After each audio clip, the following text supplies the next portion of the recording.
to decide what to do and do it, then decide what to do next and do it again. The faster this cycle can go, the further we can move. Obviously, decisions have to be also reasonable and improve with time. So obviously, when the decisions are improved, that's learning process. So the question that we need to ask is, what type of decisions can be executed? How fast the decisions can be made? How fast they can be executed? How are they improved? So whenever you build autonomous systems, that's type of question that you have. And many, if you talk to the students in my and your group, a lot of time they spend actually measuring how long will it take for instrument to execute certain operation, how long is the inference phase during the decision making on the HPC, and so on and so forth. Now, the next thing is that if we do microscopy, very, very rarely we do the microscopy to improve the resolution or stability. So it's means, and yeah, if you create a microscope that gives a higher resolution, you can get a high profile paper, but only one. Ultimately, we use microscopy to solve specific problems. And here the interesting thing is that if we look at the history of the field and look what type of machine learning workflows are popular, then even now 95% of the work is the pure theory. People start with some space, screen it for candidates, go through the funnel of the progressively more complex and high veracity screening functions, then they predict material candidate, and then somebody has to do that. So this started to change over the last year and a half with the companies like Lila, Periodic Lab, Jeff Bezos, Prometheus, and so on, that actually focused on the experimental realization of materials discovery.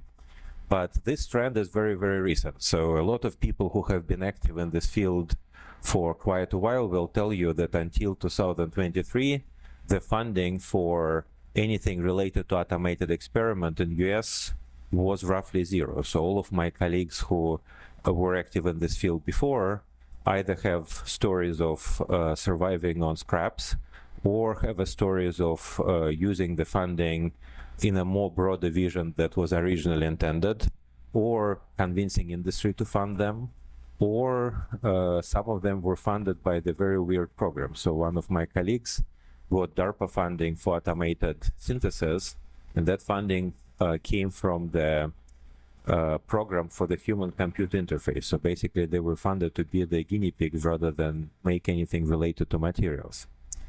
So anyway, this is the world of theory, which is kind of dominant even now. The world of experiment is now localized, centered around Bayesian optimization. So we'll talk about what it is and how it works in more detail tomorrow. But basically, Bayesian optimization is you have a single task and you want to iteratively optimize it. For example, improving the resolution of microscopy is the Bayesian optimization task. Discovering structure-property relationship can be presented as Bayesian optimization task. But figuring out when the microscope is sufficiently tuned so you can switch to the material property discovery is already not Bayesian optimization task. That's a non-myopic decision making. Everything that we do in the lab, so I kind of stole a picture from Professor Ahmadi lab. So she synthesizes hybrid perovskites. So that includes making the thin film libraries, making the microcrystals, studying them by different methods. A very small subsets of the things that she is doing can be done through Bayesian optimization. For example, optimizing or exploring microcrystal library is a Bayesian optimization problem. Choosing the microcrystal, using microcrystal library in order to select candidates to make thin films is a Bayesian optimization problem, even though already fairly complicated. But figuring out how to use the data from cathodoluminescence or XPS in order to optimize film growth or choose the other end members, that's already not Bayesian optimization. If we go more from materials to, from making materials to study materials, most of the problems are also not Bayesian optimization. For example, imagine that you want to discover better material for nuclear reactor. So obviously you don't make a nuclear reactor out of each new material. You actually take a piece of material and expose it to the radiation conditions that you expect in the nuclear reactor. But then after you do that, you need to understand whether this material worked well or not. And you create a cross-section and you look under the electron microscope. And then you need to decide which of this object makes sense, right? So you need to understand what is it that you see. You need to understand what are the implications of what you see on the material's behavior, and you need to choose which of these locations you want to focus on for the specific studies, for example, for mechanical testing or the atomically resolved measurements. So again, this is not a Bayesian optimization. That's a very complex judgment. And this applies pretty much for anything that humans make, because no matter what you do, so if you do in normal life, in the lab, when you run the instrument, you make a series of decisions. So you make one decision, after that it opens the link for the new set of decisions. So when we control the instrument, if we have 4 knobs, we can choose what knob to turn. On the next step, we can choose again which of the 4 knobs to turn. The general principle of this type of decision making is that no matter what you do, the decision space opens up exponentially, because each decision opens up the path to the next n decisions. So the most important thing about this type of decision spaces is that they're combinatorially large, which basically means that they are not tractable. In classical machine learning fields, the success of the things like AlphaGo or mu0 or AlphaFold was predicated on the fact that they can take a computer game. For example, chess or Go has something like 10 to the power 100 possible states, so that's completely impossible. They have a fairly smart algorithms that allow you to reduce 10 to the power 100 to the something like 10 to the power 10 using what is called the random rollouts, Monte Carlo tree search, and so on. Unfortunately, it's a great success. And unfortunately, it really doesn't help us, because in experiment, we don't have 10 to the 10 times running the experiment. We don't even have, very often, we don't even have 10 times. So the complexity of the decision making in electron microscopy during 4-hour session is not terribly different from playing the game of Go, or at least chess. And we really don't have any opportunity to do that by random rollouts. We have to do things only once.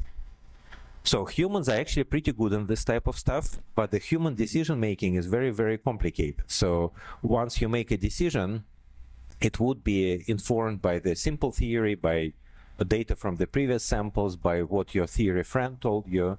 So it's heterogeneous, and it's very difficult to formalize. So the good thing is that the machine learning community has the ways to formalize this type of decision making. This is so-called type 4 agents, if you read Norvig book, or it's getting very close to the things like world models that people like Jan LeCun are now advertising. But this is fairly abstract. So let me show you things a little bit more specific. So imagine that you are running the instrument. So in this case, I show you the example of the scanning probe microscopy data. So this is what you see on the screen. The only operation that you can run is to find the location where you take a spectroscopic data set that gives you a curve like this. So this, of course, can be anything, right? It can be the screen of the electron microscope, and then the operations that you run is the EELS or EDS. So, or the diffraction, or any of the operations that Gerd have shown you on the previous lectures. So the thing is that operation that you run is always the same. It's taking the spectrum.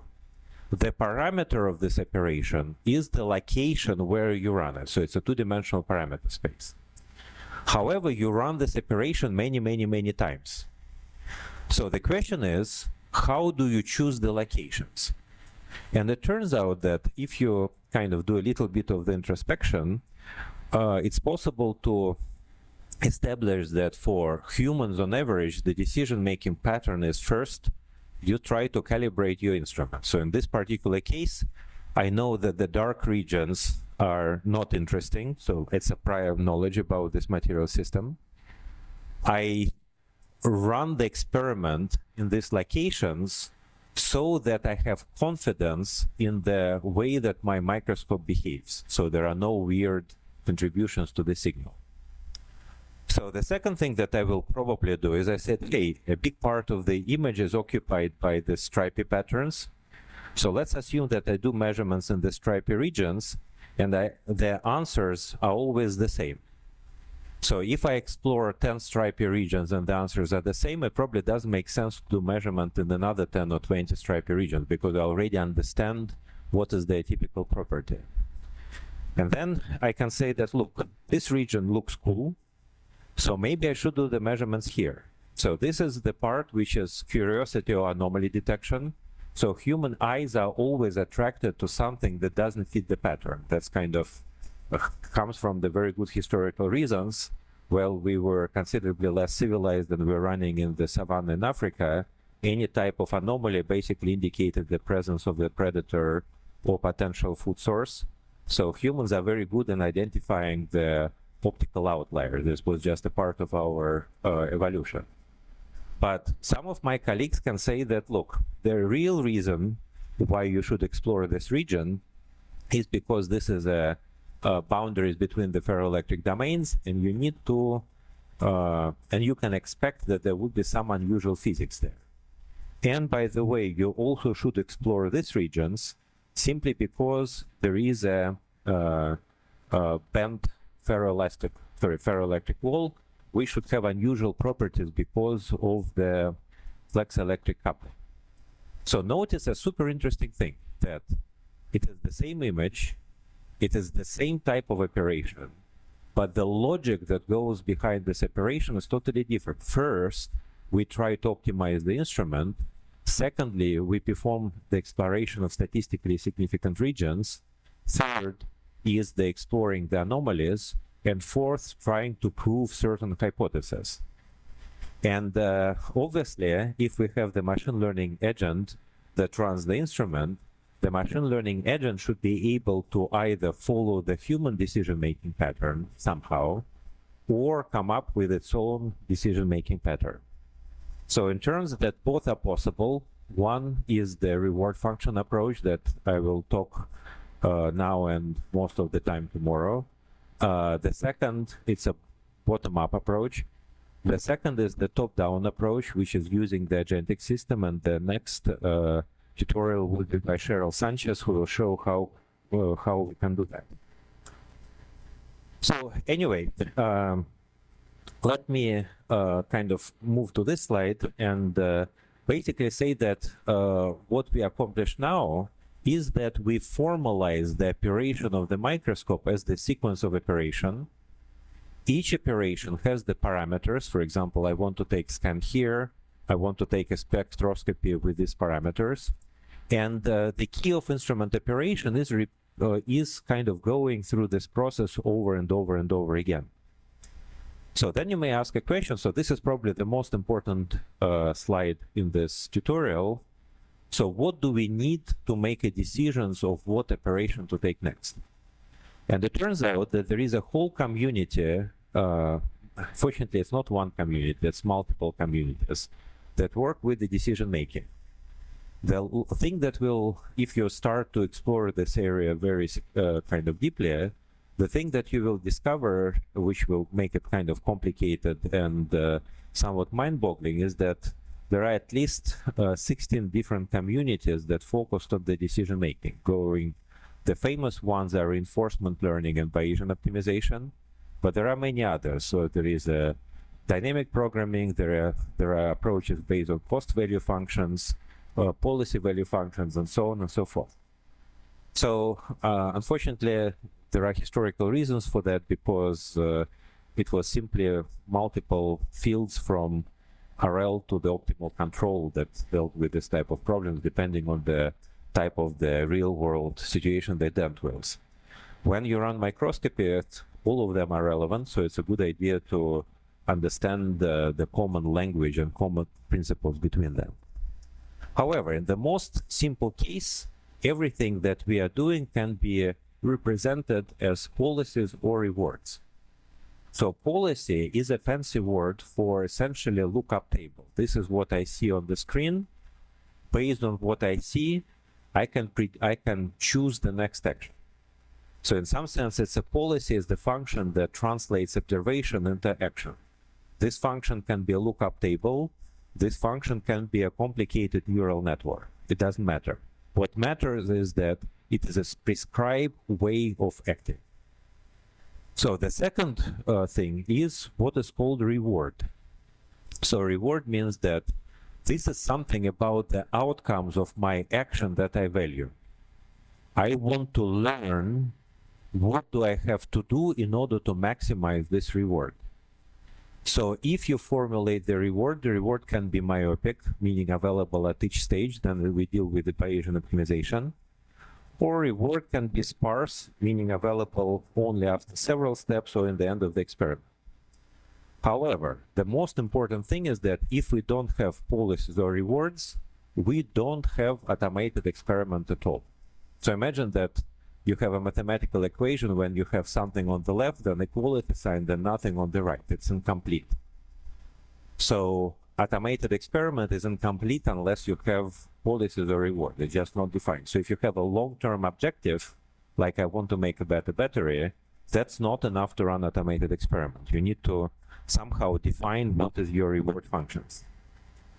Then the most interesting part is whether what exists now out there in the field of machine learning or physics is sufficient to formulate the reward. And the answer is absolutely not. So if I draw this type of diagram where machine learning and data methods are one end, physics is on the other end, and there is obviously intermediate methods like structured GPPs and so on that combine physics and machine learning, reward would be a third corner. So data methods and physics methods also have their own rewards. For example, loss function that we try to minimize is the simplest example of the reward. In physics, a very common reward is the parsimony of the model. So for those of you who know what is Landau School of Physics, very often the nice-looking equation is equated with the understanding of the physics of the problem. For computational tasks, the predictive power of the model is also the reward. But real-world rewards can be much more complicated. Can be making better material, optimized device, manufacture yield, and so on. So it's much more complex than the simple loss function. And what's interesting is that there is a great book. So if you want to understand the machine learning, the great book to read is The Artificial Intelligence by Peter Norvig, which is 4th edition by now. So reading this book kind of will illustrate that a lot of things that people are hyped up about have been around for quite a while. And the way Norvig thinks about it is much deeper than is the case now. But also very remarkable is that the Norvig explicitly says that until very recently, the AI field assumed that the reward functions are known. And it's true. If the reward functions are known, modern machine learning can do pretty much everything. And the important thing for you to understand is that when we use machine learning in the real-world applications of microscopy, reward functions are not known, and they need to be formulated. And that basically brings us to the point that at some point, if we want to run an automated experiment, we need to focus on figuring out what the reward functions are. So and basically, we have to start with the objectives and figure out what is the long-term value here. We need to define what is that we know before the experiment, because that is necessary for formulating the experiment. And we need to plan the experiment based on the policies or the reward functions. So what can be the reward functions in imaging? So obvious and simplest one is the imaging optimization. So that's something that we can work on quite a lot. Interesting, the reward function of the physical law discovery. So that one is interestingly fairly simple, but the number of physical laws that we can discover on the microscope is actually limited. there are reward functions that based on the structure property relationship. So let me show you a few examples of the fixed policy experiments and the experiments based on the reward function. So simplest example of the fixed policy experiment is this video that we took about 2 years ago when Gerd and Utker started to work with the Thermo Fisher. So in this case, from the point of view of engineering, this is already fairly complicated. We have to take the instrument, stream the data to the supercomputer, run the segmentation workflow, return the control commands back on the instrument and tell it where to do the measurement. So this is the full connection of the instrument and the AI. But notice that in this case, what the instrument is doing, it's going from one center of the nanoparticle to another center of the nanoparticle and takes the EDS, yields, and the diffraction. So from the point of view of the decision making, this is a fixed policy experiment where we basically told it to do the measurements at each nanoparticle. So the decision making is trivial. So this is another example of the fixed policy experiment going back to the Oak Ridge time when we scan the image. We dynamically determine where the domain walls are. So note that this is not simply finding the dark lines, because as you see, this ferroelectric wall is absolutely not detected. So we detect only the ferroelastic walls that look like this. And then we can tell our instrument to collect certain type of spectroscopy data only at the domain walls. So this is also example of the fixed policy experiment. So this is kind of third example coming from the work done by UT about a year ago, when we scan the complex microstructure and then we tell our microscope to take the measurements on the randomly chosen domain walls. So from the point of view of decision making, this is super simple. From the point of view of instrument connections and so on, it is complicated. So for example, for this instrument, we had to build the API just because without an API, you cannot do anything. But what's very interesting is that simple does not mean not useful, because we can run a 10-hour experiment and collect something like 4,000 data points. So imagine doing this manually by point and click. So that would probably be cruel and unusual. So this is example of the simple fixed policy experiment. So what about discovery experiment? So it turns out that we can define the reward corresponding to the discovery of the physical law. And the way that we do it is we basically say that if our physical law can be represented like a model, then how well this model fits the data can be used as the indicator of whether the model is correct or not. So this is called predictive uncertainty. And basically, we can run the automated experiment where what we try to do is to maximize the predictive uncertainty between the different models. So this is the example of how this is kind of running. So you can see that the instrument is scanning the surface, creates the ferroelectric domain, scans the surface in order to determine how large is the domain. And then the machine learning agent chooses what the next experiment to run. So on the back end, this looks like this. This is the parameter space that our ML agent explores, the duration of the pulse and the bias. And this is how it makes decisions. And this is how it weighs different models. So after several iterations, it decides that the model number 3 is the right model and gives it the highest reward. Another type of reward is imaging optimization. So if you do electron microscopy, most of the time you spend in the lab trying to tune the instrument so it performs well. If you run the scanning probe microscope, it's the same thing. So it's 100,000 instruments in the world. Most of the time, people spend optimizing the instrument. So if we manage to define the reward, meaning the measure of the image quality, then we can use the simple Gaussian Gaussian process-based Bayesian optimization in order to automatically tune the microscope. What's the catch? The catch is that in the electron microscopy, atomically resolved electron microscopy, the resolution is relatively well defined. You can do it from the Fourier transform as information limit or from contrast, but there are relatively robust definitions.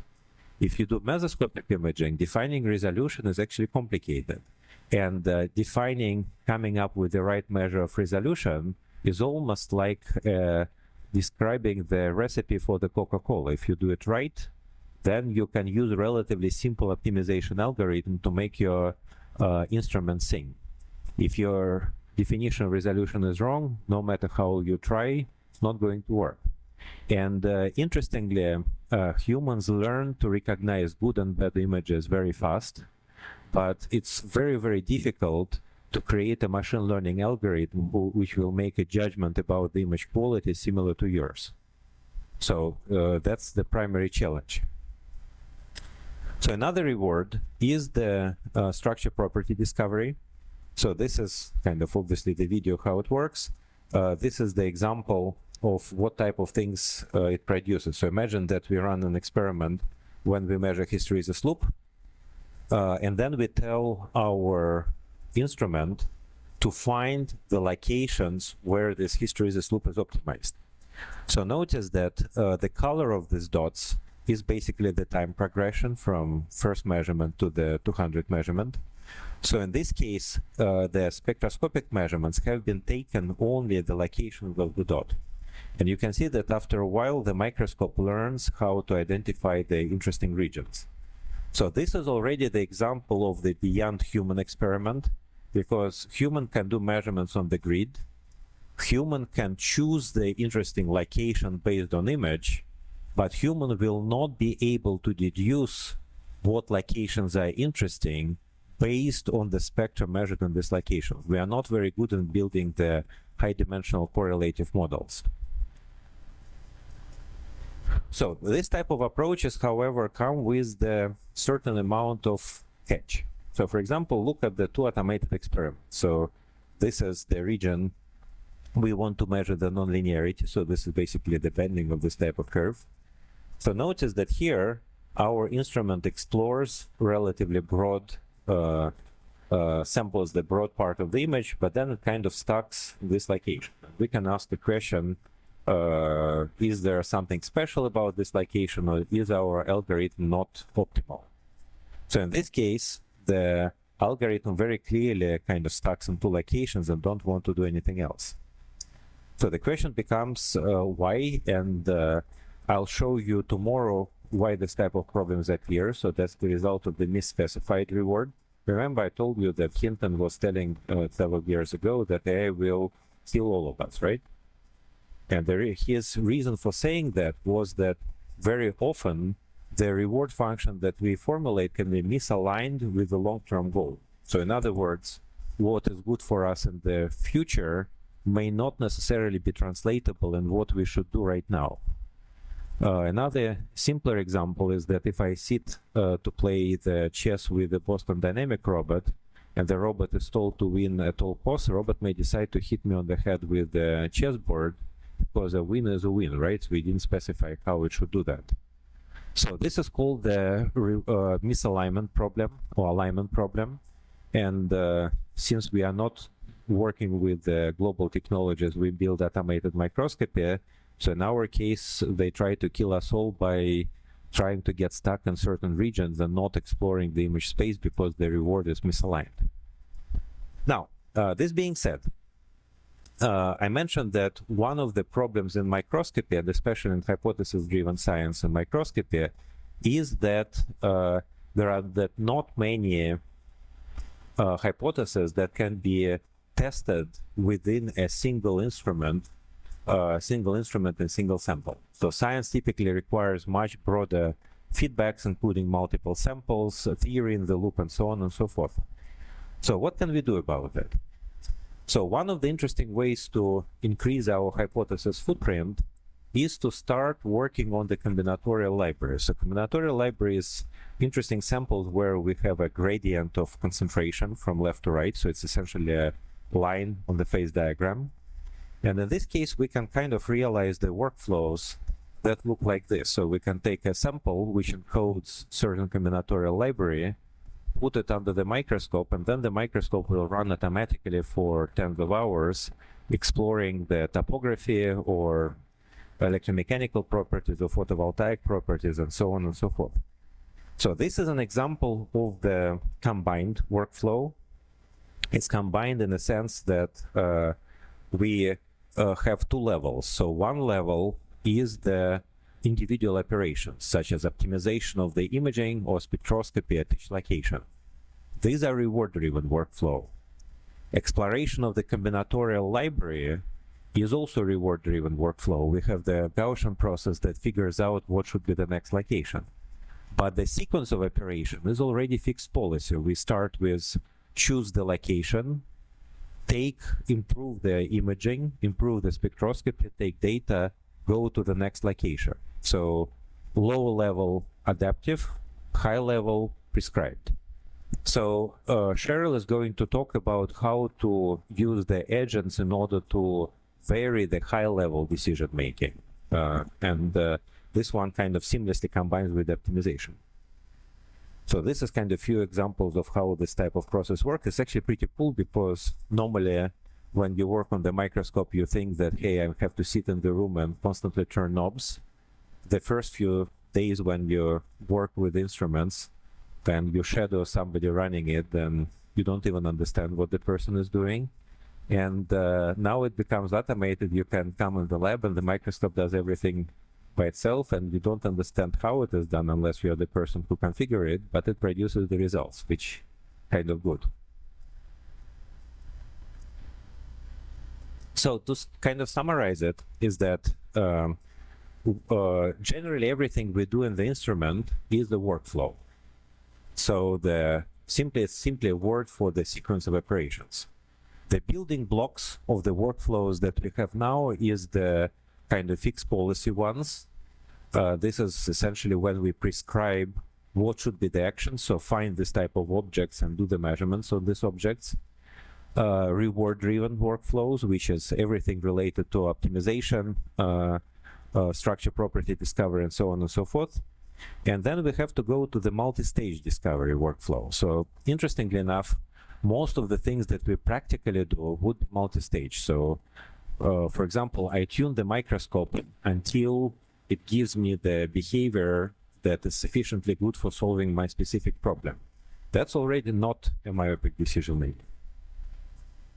So in order to, but even with the optimization workflows, we are in a very, very interesting point now because, as I mentioned, we have hundreds of thousands of microscopes in the world. For the time of being, most of them are operated by human sitting in the room, looking at the screen and turning the knobs, so mainly making decisions. So for the last 3 years, we've been building the system when there is a machine learning agent that controls the instrument, and human basically observes the behavior of the machine learning agent and tunes that behavior. So that's something that if you have an API to your instrument, that's something that you can do sort of either next week when you get back home or on the weekend if you are anxious and really want to get stuff done.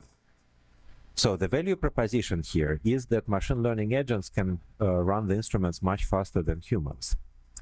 And then we are getting now to for the last year or so, we're getting in the regime when the decision making can be done with the LLM agents, and as I mentioned, Cheryl is going to talk about it. So is this the end of the story? So would the deployment of agents and LLMs, will it be sufficient to run the microscopes in the future? The answer is actually no. The reason for that is twofold. One reason is that when we run microscopy, we don't run it for the sake of microscopy. We run it because we want to solve a bigger problem that includes somebody making the material and somebody running some sort of conclusions, learning from our data. So integration between the material synthesis and the characterization workflows is very not trivial. So that's something that has been almost unexplored by this moment, but would be a very exciting thing going forward. So if you think about it, that this is kind of upstream and the downstream integration, there is a second aspect to that. So imagine that I have a microscope. And then, I don't know, you have a microscope. Or our colleagues in the Northwestern have the microscope. So for the time being, all these microscopes are isolated. They don't talk to each other. So at best, the human operator of the microscope can exchange experience with another human operator of the microscope. So it turns out that there is a tremendous value in integrating multiple instruments in the common network. So on the one level, that creates the common data analysis and processing frameworks.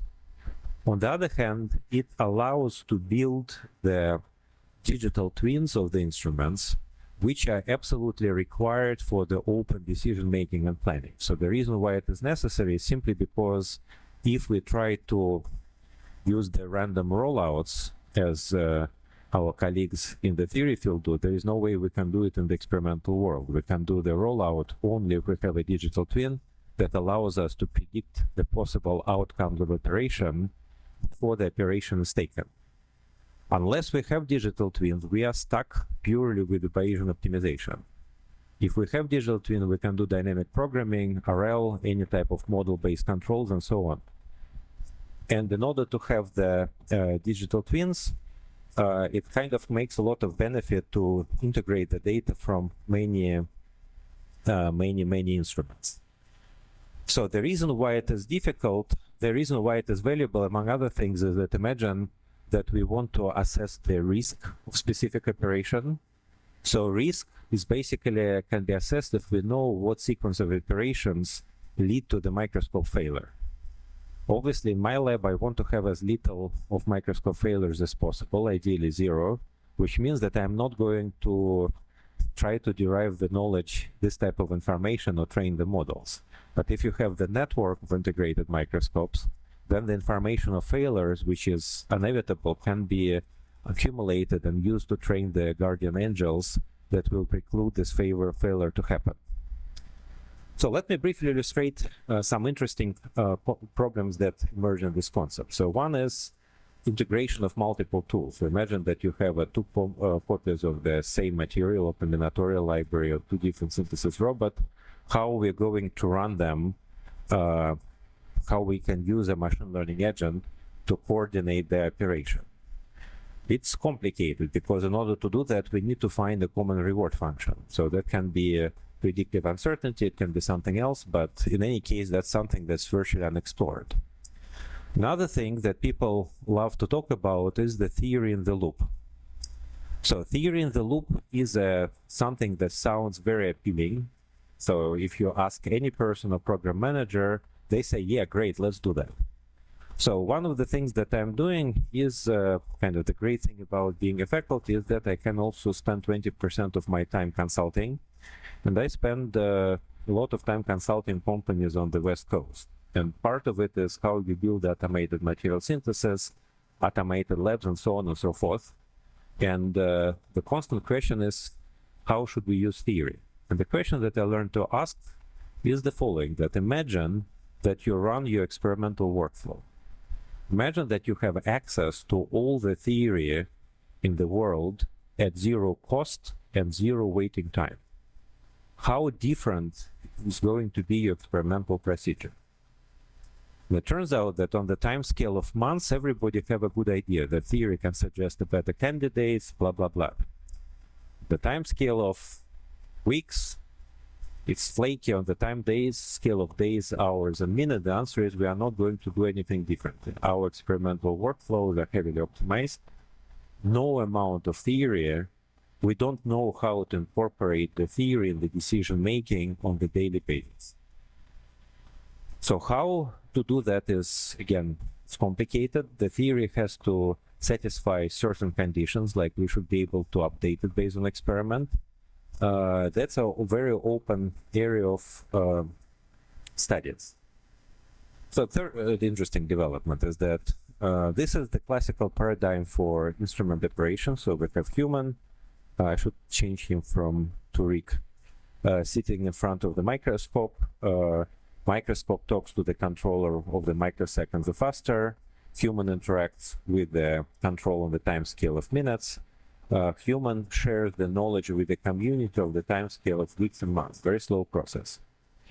So there is a tremendous benefit in integrating multiple instruments, so this type of decision making happens. So it hasn't happened yet. However, the remainder of the talks today from the Cheryl, from Kamal, from Paola, and from folks in Brookhaven who are going to talk about the blue sky will basically show you that the elements of this infrastructure already exists, and the tools that can be deployed over this infrastructure also exist. It's just a matter of adoption. So interestingly, things like expert system that works next to you to help you run the microscope, that already exists. So in 2016, that was old thinking. Now it is a reality, and kind of Cheryl and Boris have, and Levi and folks and girls group have been actually building them. So they actually do exist and they do work. So workflow design, it's complicated, we talked about it. But ultimately, kind of as the, if we formulate what it requires to build automated tools, it's possible to create several requirements, so several tenets, that we need the labs that can execute the commands. That makes sense. But we need to define the workflows. We need to define the reward function, because without them, we cannot plan the experiments. We need to integrate the reward functions from different domains. So unless we know how much what I do helps you do what you do, then we cannot run it in that automated manner, or at least without the human. So obviously we need to create the hypothesis, but that's something that the ML community works on. And the very interesting thing is where this field is going and how it may look like in 10 years. So if you start to think about the environment when there are multiple humans, multiple AI agents that interact, so obviously humans learn. If you work with the ChatGPT, you can realize that AI agents also learn. We all deal in the scenario when there is a limited physical resources. I mean, there is always limit on instrument time, money, and so on. We always have to combine synthesis and characterization. We always have to kind of track progress and rewards. So I was kind of making a list about 3 years ago for one of the NSF workshops about what it takes to build the human AI ecosystem. And then I basically figure out that I am describing the World of Warcraft. So, and interestingly, I'm not the only one who came to this conclusion. So that's how the future will look like. So let's stop here. So obviously now we are on the level of having isolated instruments, isolated workflows, just beginning of construction of the ecosystem. And I'll happy to take a few questions. And after that, it would be time of agents.